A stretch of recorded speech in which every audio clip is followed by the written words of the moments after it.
Hello, everyone. Welcome. I am Dr. Dilsora Fozilova.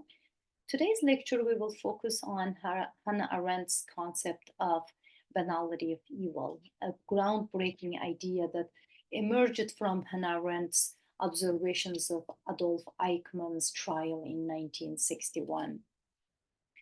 Before I move on with the banality of evil, I wanted to show you the origins of totalitarianism.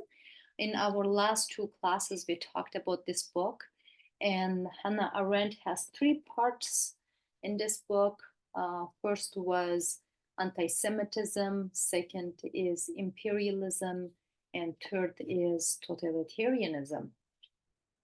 So, the main arguments of the origins of totalitarianism was that the totalitarian governments never existed until Stalinism and Nazism. They are the novel form of government. Hannah Arendt also argues that totalitarian leaders use ideology, propaganda, censorship, casual use of violence, and breaking down the social bonds and terror to install totalitarian governments in society.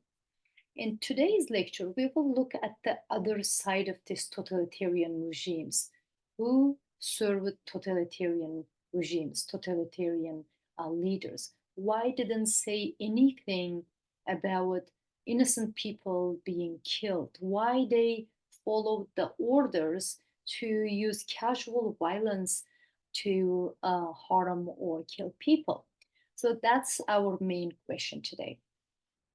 So Eichmann was one of the high-ranking Nazi officers who was responsible for organizing the logistics of mass deportations to concentration camps during Holocaust. In this book, Arendt argues that Eichmann was not a fanatical person who followed ideology, but rather an ordinary, unremarkable bureaucrat who followed the orders of the government or followed the orders of his bosses without any reflection. This idea challenged the common perception of evil, which is that the evil is usually monstrous or radically deviant individuals, and suggested instead that evil can emerge from thoughtlessness and blind obedience within systems of power. Hannah Arendt's banality of evil forces us to rethink our assumptions about how atrocities can occur in our societies. Rather than being committed by inherently evil people, great harm can be done by ordinary individuals who fail to think critically or morally about their own actions. In this lecture, we will explore how Hannah Arendt's analysis of Eichmann reveals deeper truths about human nature, moral responsibility, and the dangers of conformity in modern bureaucratic societies. We will also examine how this concept relates to broader sociological discussions on deviance, authority, and systemic violence in our society, and how we can find fear and anxieties relates to banality of evil. Is there any way people commit evil, banality of evil, because they had deep common fears in them? So we will try to find that kind of answers in today's lecture. Before anything else, let me share my PowerPoint and go from there.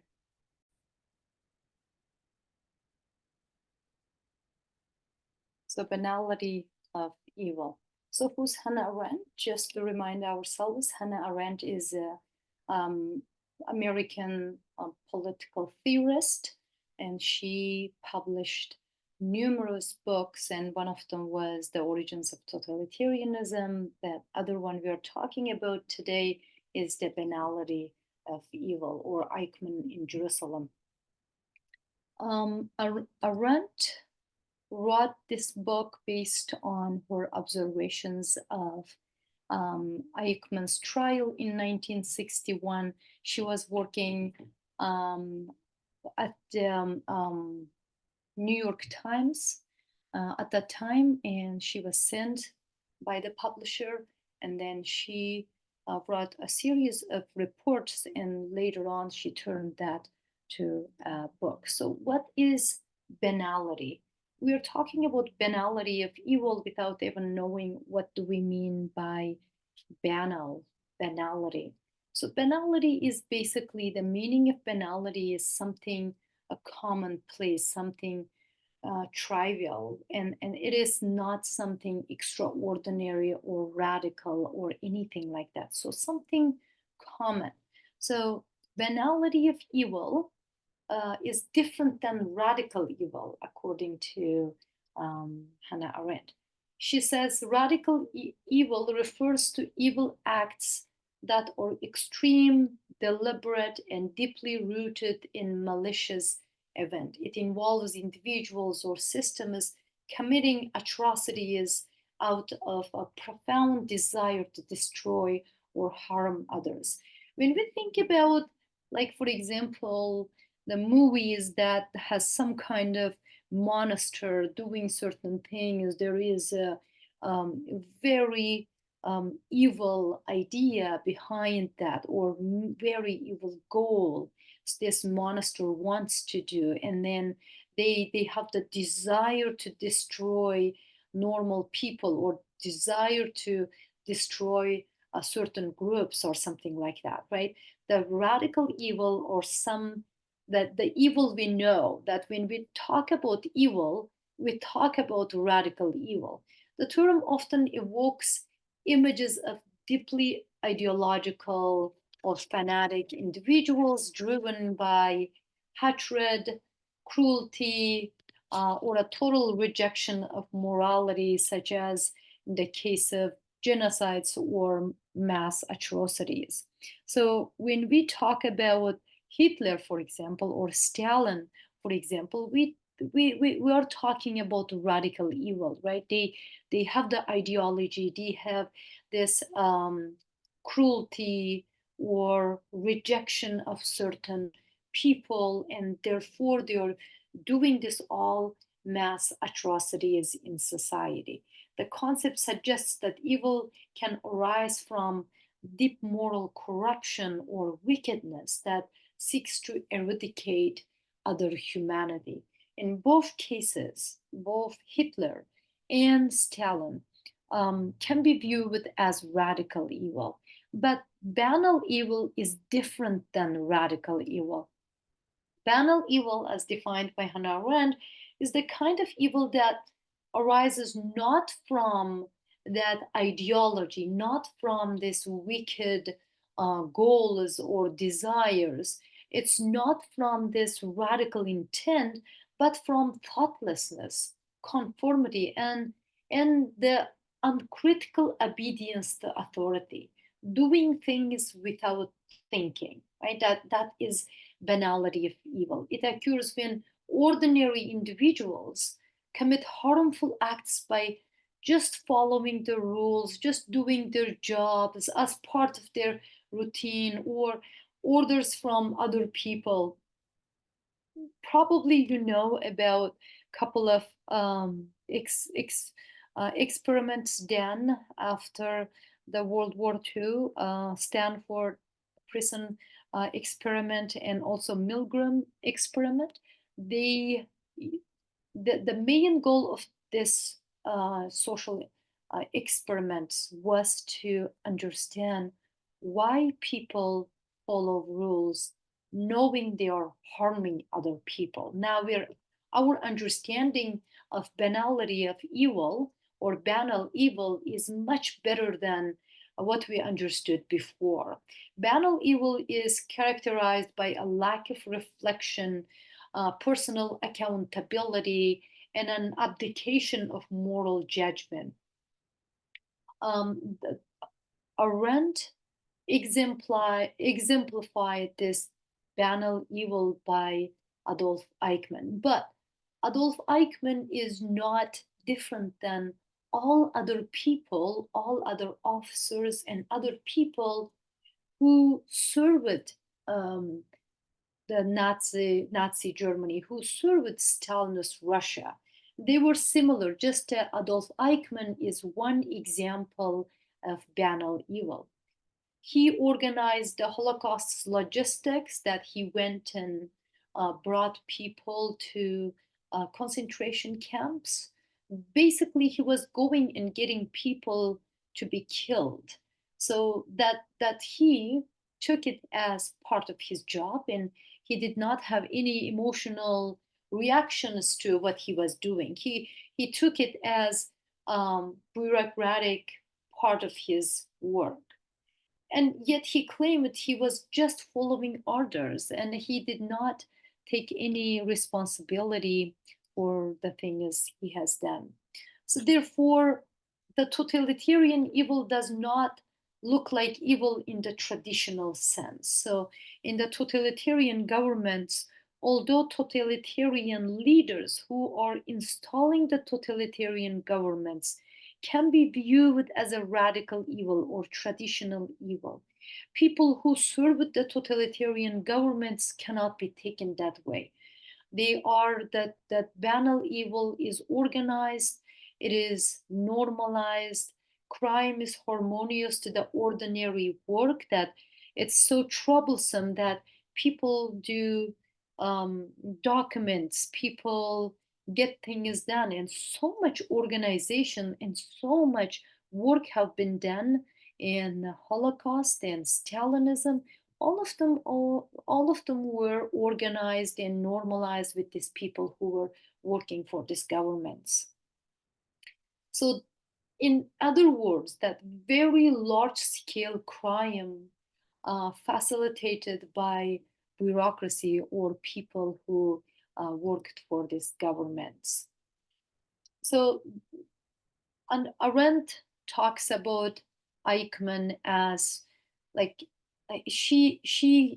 that troubles him how ordinary he looked. Eichmann was not monstrous figure driven by deep ideological hatred or psychopathy. Like many people think that people, serious killers or people who involve themselves in such work, they have some psychological problems. But the Arendt was troubled at how normal Eichmann was. He was an ordinary bureaucrat who performed his duties with very little thought for the broader moral consequence. He just did what he has to do. He organized, for example, he went and talked to Jewish leaders and told them that he needs to take this many people, or that the whole village or whoever it was, and then make them understand that there's no other way to go, and convince them this is the best way to do, and took people on the trains and brought them to concentration camps. He was a desk murderer, following orders and executing administrative tasks without questioning their ethical implications. He never thought that he is just killing innocent people and he has responsibility for this. He felt no responsibility, and the trial certainly showed how innocent he felt about himself. There is a quote from the book Eichmann in Jerusalem. Hannah Arendt says, the trouble with Eichmann was precisely that so many were like him, and that the many were neither perverted nor sadistic, that they were and still are terribly and terrifyingly normal. When you see these people having their own families, having their own children, and performing in society as a normal person, and yet they are committing such huge crimes, It's troubling, and Hannah Arendt was certainly touched by that. So if we think about this panel thing, how I organized this PowerPoint is just bringing up main points and then writing up some analysis so you can take a look for, preparation to your reflections, for example. The fear becomes banal when it is woven into the fabric of daily life. Now, we're talking about fear here. So, how do we see fear in banal evil? So, fear becomes like banal evil itself, like it's accepted as a routine part of existence. Fear is normalized in such a way that individuals stop seeing it as abnormal or oppressive. If you keep living with fear in society, it can become normalized. You don't even think about that. For example, there was a conversation in one of the articles I read. It was about how in the slavery people put chains in people's neck, and it became like part of their existence, the part of their accessories. So it just like that, fear becomes part of their life. It becomes an expected background condition of life. Like if you think about fear, if you have fear all the time, that is normal to have fear all the time, and you don't even feel it anymore. People grow accustomed to fear and no longer actively resist it, but adjust to its presence. And now we can think of that fear being part of people's um, body and mind when they were serving in such totalitarian governments. They could get killed any moment as well if they didn't do their jobs, or if they resisted, or if they wanted to use, like, there was no way they can always hurt themselves, perhaps thinking that they're doing morally evil thing, yet they need to keep doing every single day. Perhaps in the beginning, when they start to do this kind of actions or this kind of service, perhaps they had some thoughts. Then the just like fear itself, uh, their job became maybe normalized and became ordinary task. So the banality of evil, the term, actually this term was actually coined by Hannah Arendt. Um, that's Arendt's claim that great evils can be committed by ordinary people who critically reflect on their own actions.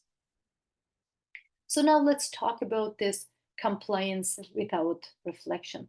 Why people follow orders? Why people do what their boss or what their superiors tell them to do? So that was Hannah Arendt's one of the confusion comes in her work from this, like why people do that. Arendt's observation of how just normal people like Eichmann carry out evil actions without any thought, any critical reflection on them. And fear also operates without deep consideration in a system where it has been institutionalized. People live their lives and adjust to anything happening in their lives. They adjust their behavior out of fear of punishment, social or violence, without pausing to question whether these fears are justified or how they can resist. They never thought of resisting this kind of fears anyways, because it was too fearful to resist fear, and too fearful to resist their work or say no to what people asking from them to do, or what their boss is asking from them to do.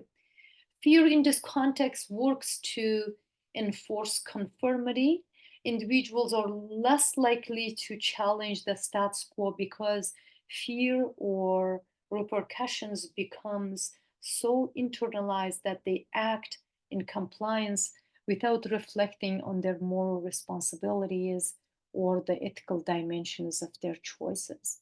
Now, we can see from this writing over here that individuals can challenge status quo when they have a confidence, when they can question what's happening in society.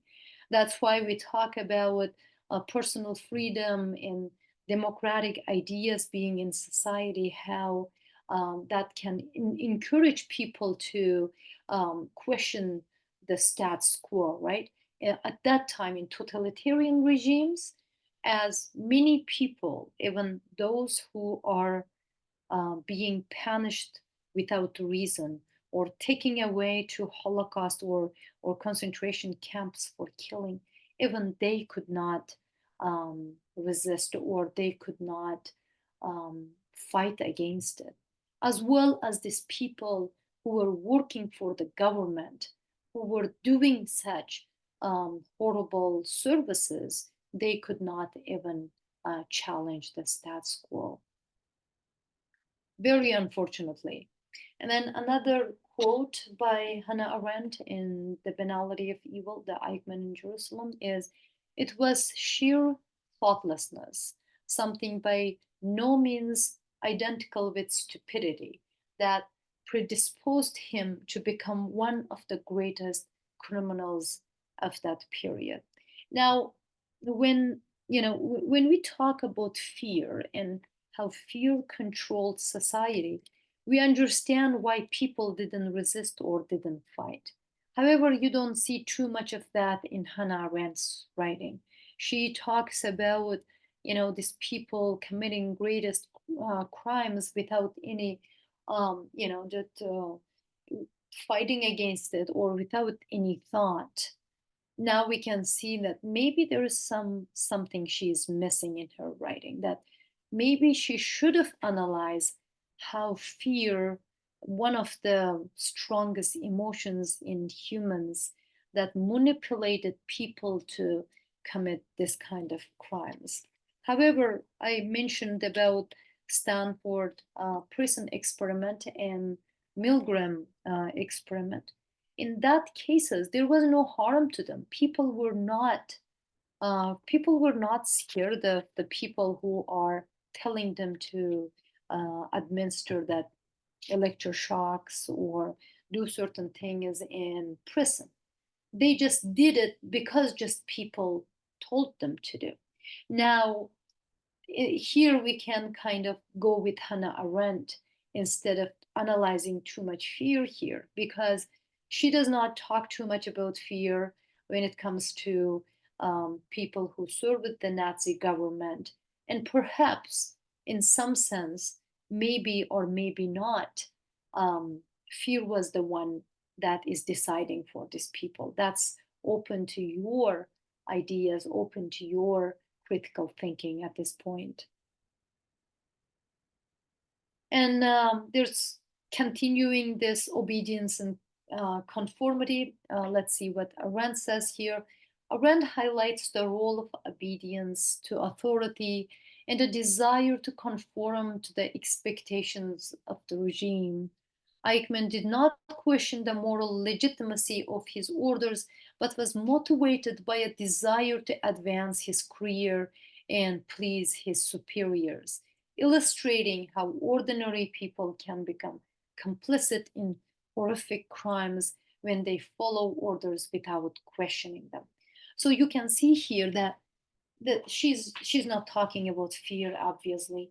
She's saying it was just like any other job. You do your best to be great at your job and get advanced in your career. For example, if you're an engineer, you work very hard to come up with greatest plans of creating certain buildings. If you are a university professor, for example, you work very hard to deliver your courses, do a service to your university, all this kind of stuff. And she's saying like the the very bad thing about banality of evil is people were delivering their service to totalitarian governments like any other ordinary jobs out there. Even like when you're teaching at the university, somehow we are connected with the idea of why we are doing this, why the main idea behind our service is educating people, which is one of the greatest things in the world. So we are proud of why we are doing it, right? But here they are proud of that they are delivering that evil service to their superiors. That is the troubling part of banality of evil. And now, if we think about fear, of course, our main focus is fear. Fear becomes also banal. I think that fear also gets like harmonized with all these services when it's used as an everyday tool by authoritarian governments to maintain control. Governments or institutions routinely employ fear, whether through censorship, propaganda, surveillance, or the threat of violence, to suppress dissent. Now you can think of that, as we mentioned already, that people, while they are doing it, they also know what kind of conversations taking place behind the closed doors. Perhaps there are also conversations about killing those who does not serve them properly, who does not do their jobs, and then this fear by listening to these orders or conversations can get into bloods of that people who are serving those governments as well. People learn to live with it, even making small accommodations in their daily lives to avoid confrontation with the sources of fear.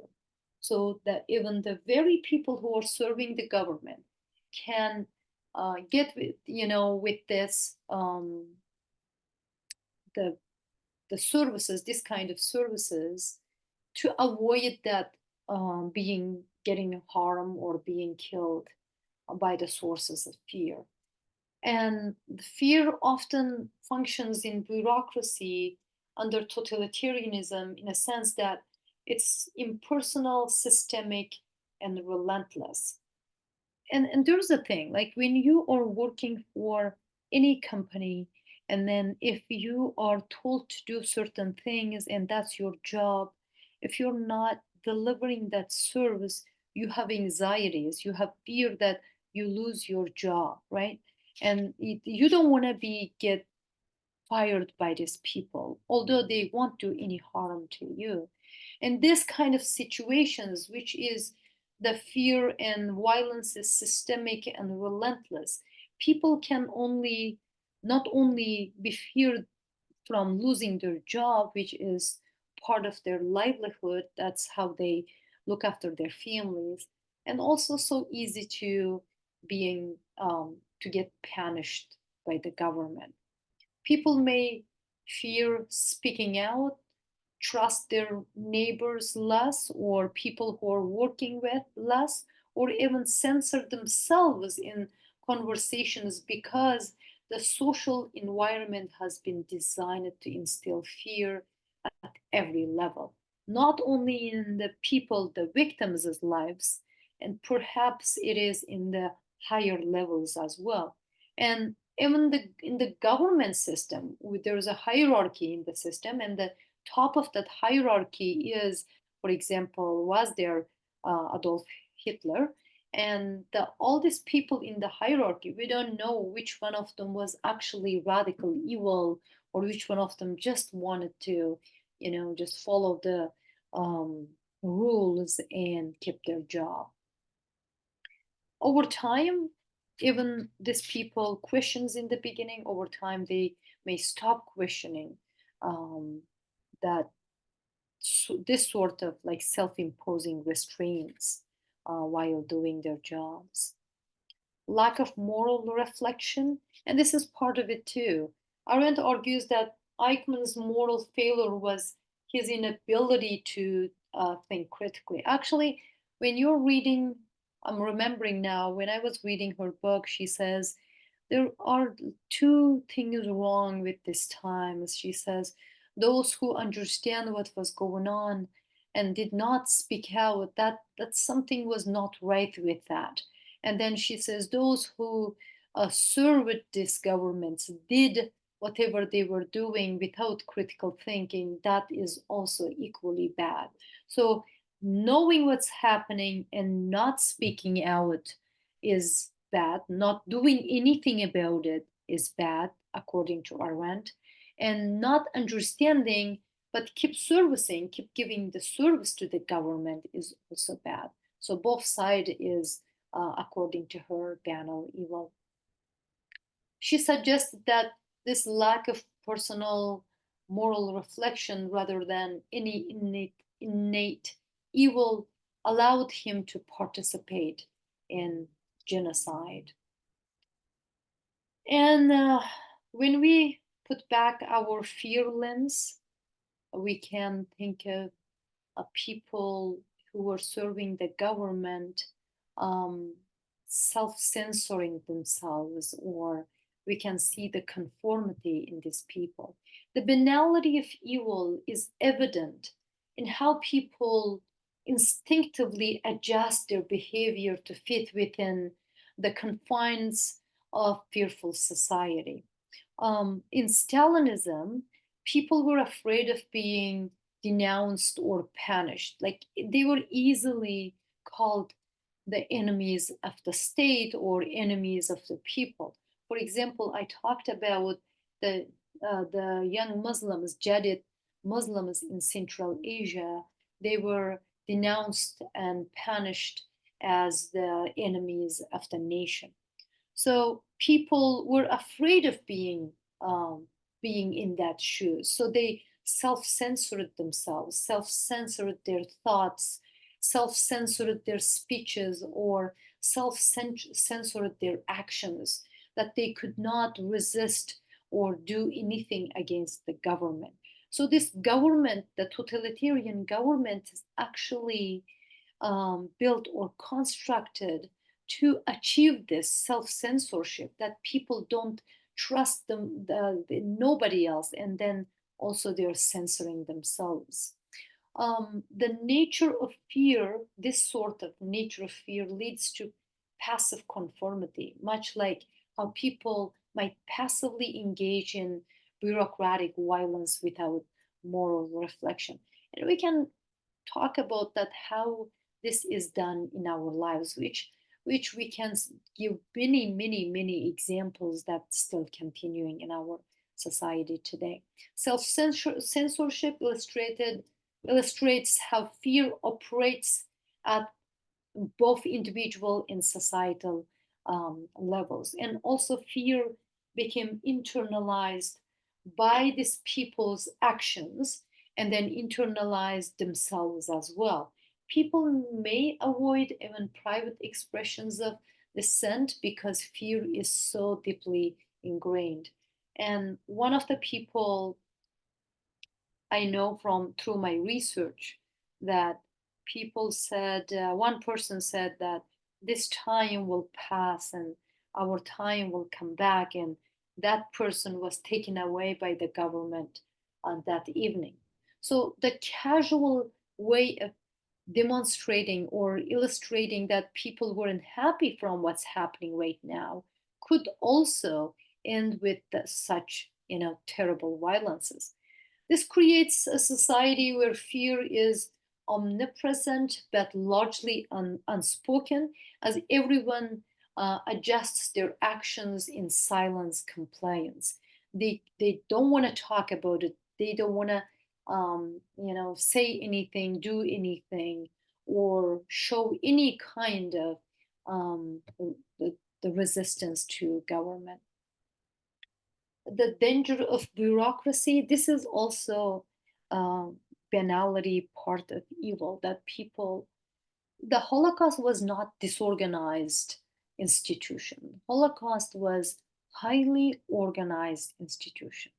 It was organized from the head of the government and all these layers, hierarchy of the government, that everything that courts and politics and every part of the government was adjusting itself to work for this ideology. So the laws or parties or the institutions, all of them were supporting uh, this ideology in totalitarian regime. And you can think of like so many documents being done. Everything was documented, everything was signed. And all these people who were involved with this bureaucracies, it just blows our mind how evil was so banal. Arendt critiques the bureaucratic nature of totalitarian regimes like both Stalinism and Nazism. She argues that the impersonal hierarchical structure of bureaucracy can dehumanize both perpetuate the people who are conducting that kind of acts and victims. And in today's world, for example, there was a conversations about when people are um, committing crimes through drones. For example, they are um, fighting with drones, and then when they don't see that people are dying or they're killing people, they're kind of numbed. It's like they're playing games on the computer, right? It just kind of it is um, another example of how the evil can be banal in our world. Failure of justice, and failure of justice is like everywhere in banality of evil and the origins of totalitarianism. However, Arendt reflects on the legal and philosophical challenges of holding individuals and Eichmann, like Eichmann, accountable. Well, the people who served the totalitarian leaders, they were not one or two, they weren't hundreds or there was thousands and thousands of people who served these governments. Hannah Arendt questions whether traditional concepts of justice and punishment are adequate for addressing crimes of this scale and nature, and whether Eichmann's trial truly addressed the systemic nature of Holocaust. Now, she's not happy from the Eichmann's trial because although she thinks that the jury was good and there was Jewish people who were sitting in that position, and there was many people thought that the justice was delivered to in Eichmann's case, but she keeps questioning if the system is ready to analyze this kinds of evils, because the violence committed by totalitarian regimes, by totalitarian leaders and totalitarian servers, the officers, wasn't in the books of law. There was nothing in the books of law, and it was very hard to judge them and very hard to deliver justice in this kind of cases. If there's nothing addresses this kind of crimes in the legal system or in the constitution, in the criminal code, what are you going to do? How are you going to deliver this kind of um, justice in this kind of cases? So that is one of the arguments of Hannah Arendt in this book. Fear's impact on solidarity and trust. And we talked about this quite a few times now, because that being feared from everyone else made people atomized masses. They were very isolated from their families, from their friends, from their neighbors, from the co-workers. They were very isolated. They could not trust anybody. Environments ruled by fear, social relations will get fractured. Like you can't trust anybody. Fear of betrayal or denunciation breaks down the bonds, societal bonds or relationships, leaving individuals very isolated and distrustful to one another. When people fear, they cannot connect. When they cannot connect, they cannot resist. So, like the banality of evil, where people disconnect themselves from their moral responsibility, fear isolates people. Fear can make them be atomized, not trusting anybody. Fear can make them collective resistance or rebellion to become a failure. Like they cannot rebel, they cannot resist the system because they are not connected. There's no collective identity in this kind of case. So fear can serve as something that dismantles the social fabric. So people are not society anymore, they are masses. They are like all individual people, but no society. Society does not, like connected society or groups does not exist anymore. It becomes banal in the sense that people expect isolation and distrust as the norm. Not trusting your loved ones, not trusting your brother or sister, mother or father is accepted and became like a norm, losing sight of the possibility of solidarity or collective action to challenge the structures that perpetuate the fear. So that's one thing um, instills this kind of totalitarian governments. You cannot really connect when you cannot connect with other people.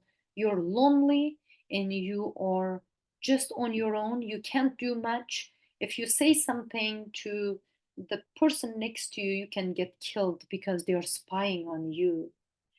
And or the other person you want to talk, you don't trust them, so you're on your own with your thoughts.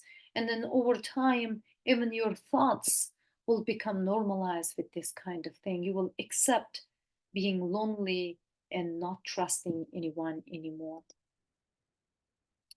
So the Hannah Arendt's arguments in The Banality of Evil remains very controversial, but provide very strong critique of how ordinary individuals can be complicit in atrocities under certain conditions.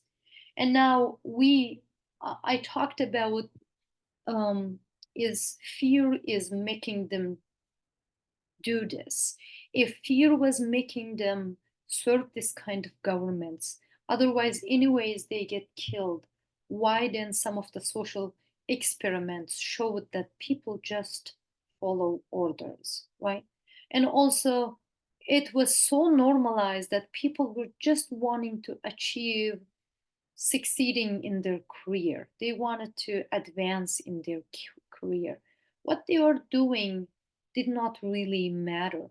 So, what we can do in this kind of cases, according to Arendt, she says people need to always ask questions from themselves. They need to ask if they can live with themselves after committing the actions like this. If I am doing something like that, I can ask myself, can I live with myself if I do this? Can I live with myself at the end of my life without being in pain? Or she talks about always critically reflecting on your actions, critically reflecting on what is fair in society, what is fair in society, what is justice in society. And always just putting yourself, the putting yourself in their shoes, the victim's shoes, probably also helps you reflect on your own actions. So, in the beginning, I mentioned that we also think about do we see banality of evil in our lives today? I think I want you to reflect on this idea of where do you see banality of evil in our time right now, in the political, social and economic realms in our societies. I will I will ask this question in our discussion next time. Thank you for listening. I'll see you next class. Bye bye.